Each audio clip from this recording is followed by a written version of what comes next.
Good day pala mga paps. Ngayon mag-repack tayo sa ating front shock. Sa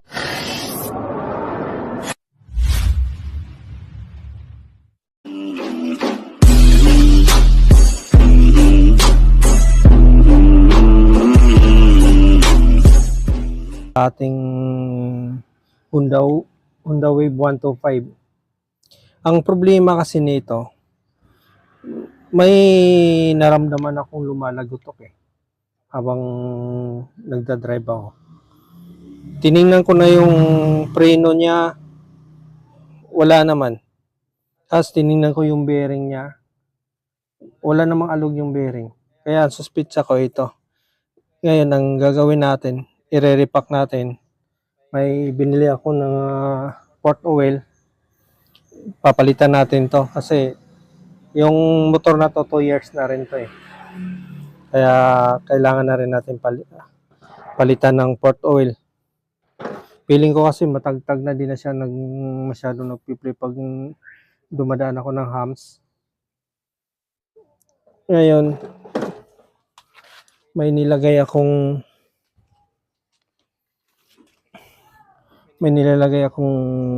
nakita ba yan? Rubber, magkabilaan yan. Susukatin natin yung pump niya, i-compare natin yung luma tapos yung bagong port oil na yung na-repack na natin, kung anong diferensya nila. Ito ipapam natin tapos susukatin natin to.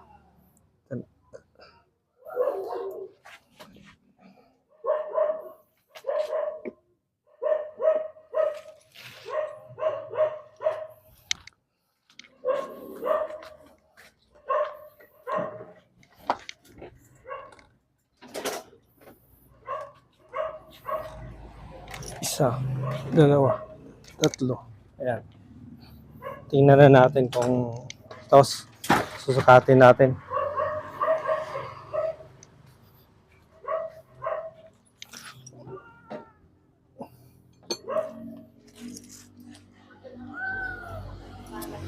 Ito na yung rubber.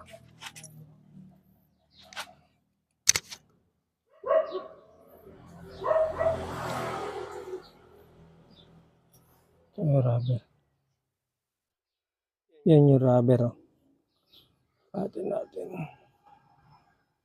8 yung lalim niya. Tingnan natin sa kabila.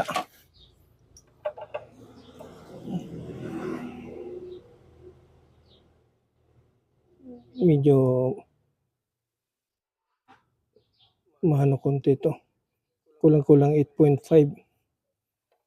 Hindi siya pantay.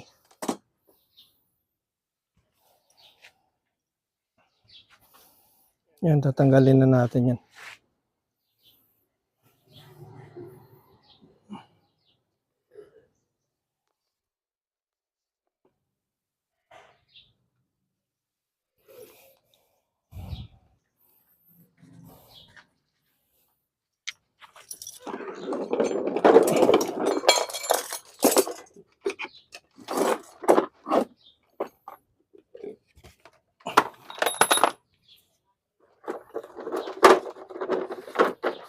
Gamit tayo ng power tools para mabilis.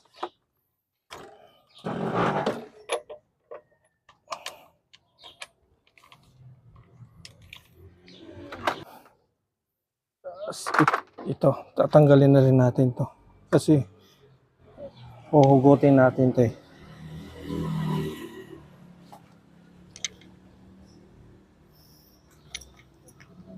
Tatanggalin na rin natin ito tsaka itong caliper kasi itong tube na to hugutin natin yan. So, mamaya natin hugutin to, lalagyan natin kalsa sa ilalim, baka bumagsak.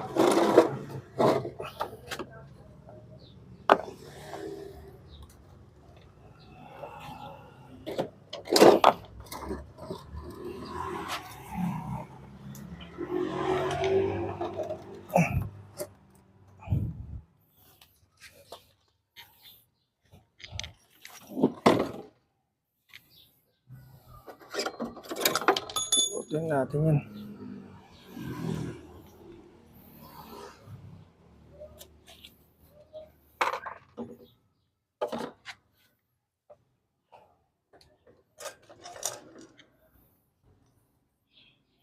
O, 14.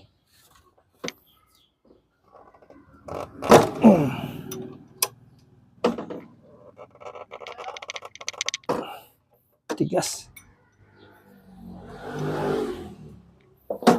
Try natin kabila. Ayun.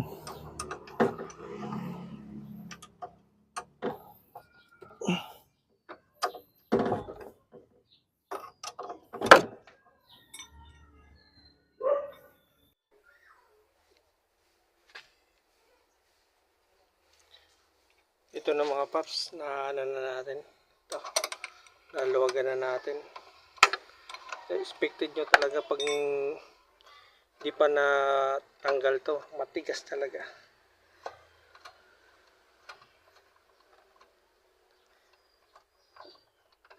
Talagang ano ka ng extra power.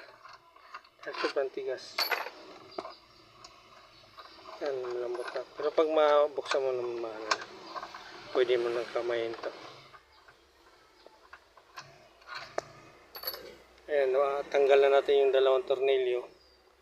Try natin hugutin. Matigas. Sa kabila. Yun. Buti pa itong kabila. Nahugot agad. You can see. May mga kalawang na. Gagawin natin yung linisan muna natin.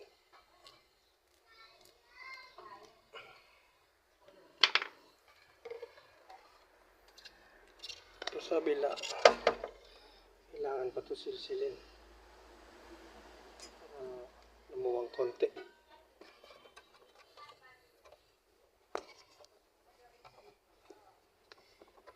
Yun. Ayan, natanggal. Ito sikwat lang. Ito tanggal na. Ito ngayong repairin natin. Ayan. Ito repairin na natin.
Na mga paps, na linisan na natin.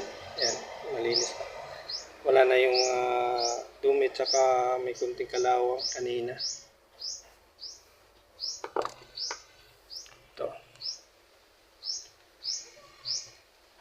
Ito yung tatanggalin natin para yan, ipipress natin yan mamaya. So wala tayong special tools, kailangan natin ibang tao para mag-DNA ito, para matanggal natin yung lock. May lock dito eh. Tanggal na natin.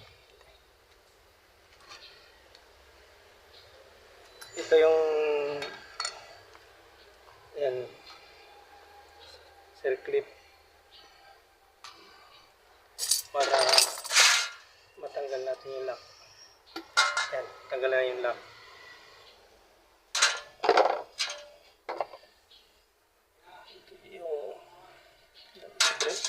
Sobrang dumi na. You can see. Kunti na lang talaga. Kaya matagtag na yung ano natin. Yeah. Sobrang kunti na lang. Kaya sobrang tagtag na yung ano natin siya. May alinisan natin. Yung isa naman.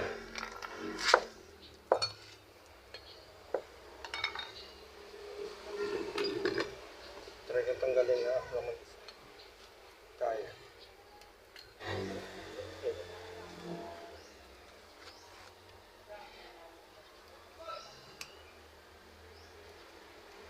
Pag-post mo na sa ganyan. Post mo na to.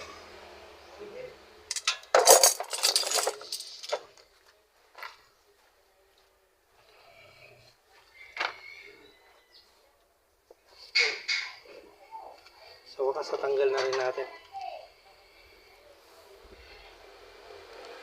Ito yung una. Ito yung pangalawa.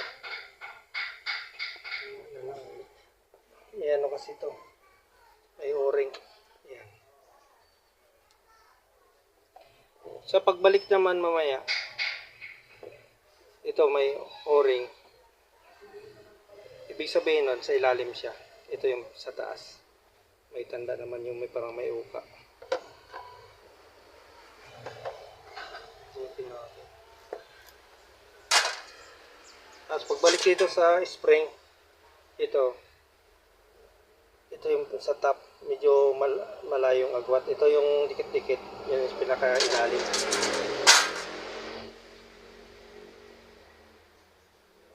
Napansin nga.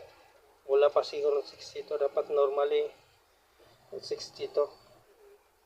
Kaya maramdaman mo talaga yung ano niya. Tagtag na siya.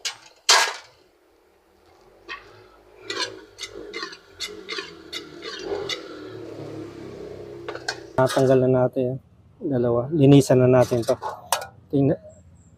Nakikita nyo, sobrang dumi na talaga. 2 years na kasi to eh. Kaya gawin natin. Brushan na lang natin para matanggal yung mga lumang port oil. Kasi mga baka may mga ano pa dyan. Mga debris. Para malinisan ng gusto.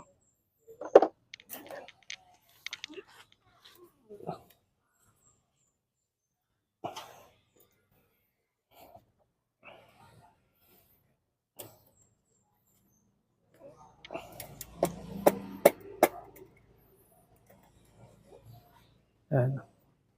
Linis na oh. Kintab na ulit.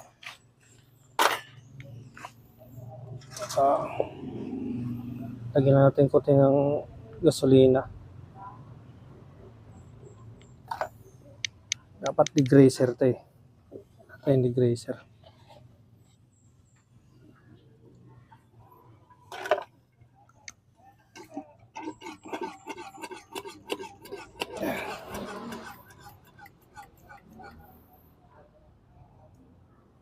Yan dapat tulo yan ng gusto.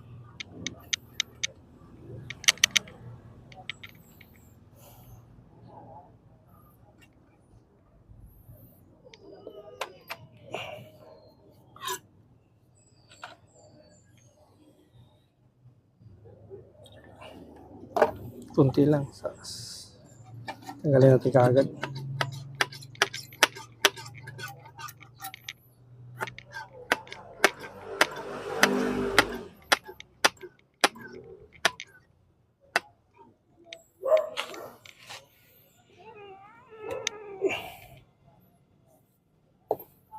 Sayang kung matanggal lang sana natin to. Tapos mahugot natin to. Wala na tayong pangontra eh. May ano dyan. May nut dyan. Sa loob, dapat pangontra nito. Kasi pag walang pangontra nito, sa loob, ikot lang to, di natin mahugot yan. Pero pwede na rin. Kasi anong purpose naman natin ito, mapalitan natin ng port oil. Patuloy mo natin ito. Ito, linisan rin natin to. So lang, huwag masyadong tagalan kasi gawa ng ito baka lobo to. Yung o-ring. May gasket kasi rito eh. Saglit lang.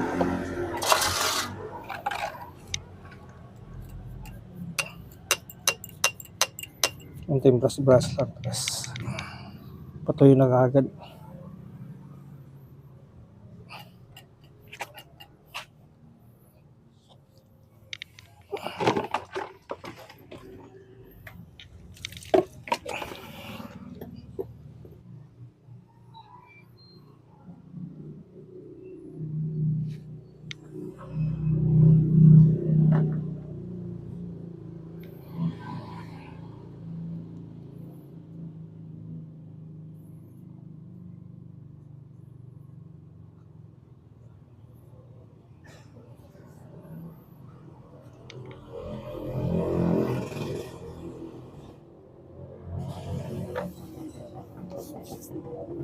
Ang gagamitin pala natin, platinum ang tatak as 15 WT. Bali 200 ml.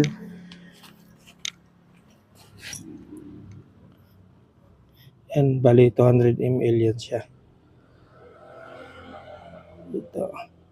Kasya naman yan dahil ang gagamitin natin dalawang 60 120. So expected na magdagdag lang tayo ng siguro gawin natin 65 para doon sa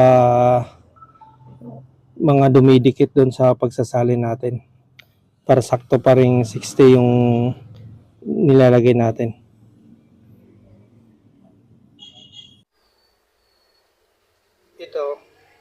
Ito dapat ang ilalim, yung dikit-dikit. Ito naman yung sa taas. Medyo malayong agwat. Ayan o. Ilagyan natin. So, 60.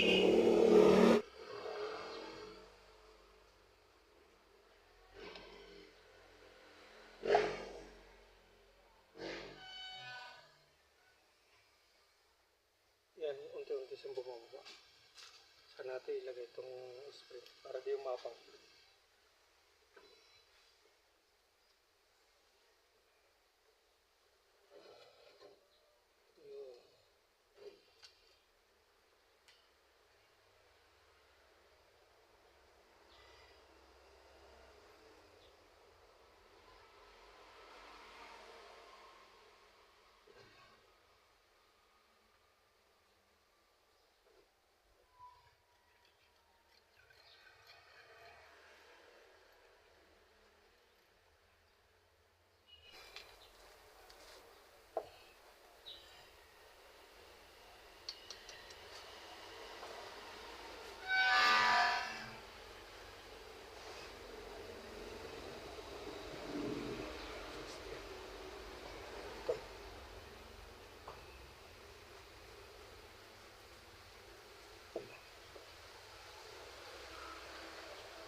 Tatalo ko.